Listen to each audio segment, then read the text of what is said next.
भाग्यवान होता तो संसार में तो रावण तो कितना बड़ा परिवार था रावण का। अच्छा आप लोग बताओ ज्यादा धनवान कौन था, रावण की राम जी? बोलो। रावण था। राम जी के पास तो इतना भी धन नहीं था कि जब केवट ने नौका से राम जी को पार किया तो उसको कुछ उतराई दे सके कि इसने हमें पार किया है तो उसके बदले में इसको कुछ दें। इतना भी धन राम जी के पास नहीं था। पर प्रायः हमारी जो माताएं होती है ना, बहुत आगे की सोच करके चलती। सीता जी जानती थी कि जंगल में कोई जरूरत पड़ेगी तो एक अंगूठी सीता जी ने पहनी थी। आज पति को देखा कि देना तो चाहते हैं पर कुछ नहीं है जेब में, जेब ही नहीं है, क्योंकि तापस वेश विशेष उदासी 14 वर्ष राम वनवासी। तपस्वियों का वेश है और उसमें जेब तो होती नहीं है, तो फिर राम जी के पास कुछ नहीं है, क्या दे?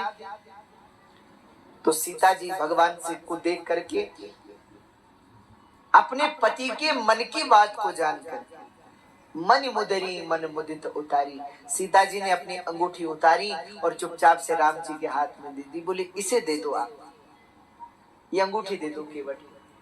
तो भैया राम जी के पास तो इतना भी नहीं है कि दे सके। और रावण पूरी लंका सोने की, इतनी बड़ी सेना, इतना धनवान, और परिवार किसका बड़ा है, राम जी का कि रावण का? बोलो। रावण का। राम जी और तो 4 भाई हैं और सबके 2-2 पुत्र हैं। और रावण 1 लाख पूत 1.25 लाख नाती, 1 लाख पुत्र और 1.25 लाख नाती थे रावण के। पर ता रावण घर दिया न बाती, उस रावण के घर में कोई दिया जलाने वाला नहीं बचा। तो भाग्यवान वो नहीं है जिसके यहाँ संपत्ति है, जिसका बड़ा प्यार है। भाग्यवान वो है जो भगवान की कथाओं में पहुंच पाता है, जो भगवान के चरित्रों को सुन पाता है, जो संतों से, भगवान के भक्तों से भेंट कर पाता है, वो भाग्यवान। तो कपिल भगवान अपनी मां से कह रहे, मैया संतों का जीवन में संग करना आवश्यक है। अच्छा संतों में और हम में क्या अंतर है? संत कैसे होते?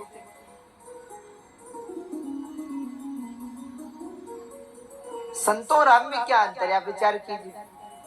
कई बार हम लोग सोचते होंगे कि हमसे अच्छे तो ये हैं। एक कथा हमने सुनी थी। बोले एक महात्मा जी ट्रेन से सफर कर रहे थे, ट्रेन होती है ना, ट्रेन में जा रहे थे और फर्स्ट क्लास में बैठे हुए थे। उनके बगल में एक बड़ा धनवान व्यक्ति बैठा हुआ था। तो उसने देखा कि उसी में हम बैठे, उसी में ये महात्मा जी बैठे, उतना ही सामान हमारे पास और हमसे ज्यादा इनके पास। तो वो थोड़ा सा संतों से नाराज रहते थे, तो उनसे बोले देखो तो किस बात के महात्मा ही, हमसे ज्यादा सामान तो इनके पास है, किस बात के संत हैं ये? अरे संत हैं तो झोपड़ी में रहकर तपस्या करनी चाहिए, तो महलों में पड़े, किस बात के संत? तो संत भगवान उनकी पूरी बात को सुन रहे थे और वो सुना रहे थे। तो जब बहुत देर हो गई, एक जगह ट्रेन रुकी, तो महात्मा जी ने कहा, बोले महाराज आज मैं जान गया, बिल्कुल सही कह रहे हैं आप, कि आप में और हम में क्या अंतर है। तो उन सेठ जी ने कहा, बोले महाराज अरे आप में और हम में बताओ, आप ही बताओ। कपड़े का ही तो अंतर है, हमने ऐसे कपड़े पहने, आपने दूसरे कपड़े पहने, बाकी धन भी आपके पास उतना ही, संपत्ति भी आपके पास उतना ही, सामान भी उतना ही, उसी में आप उसी में हम, क्या अंतर है? तो महात्मा जी ने कहा कि हमारा जीवन धन्य हो गया आपसे मिल करके।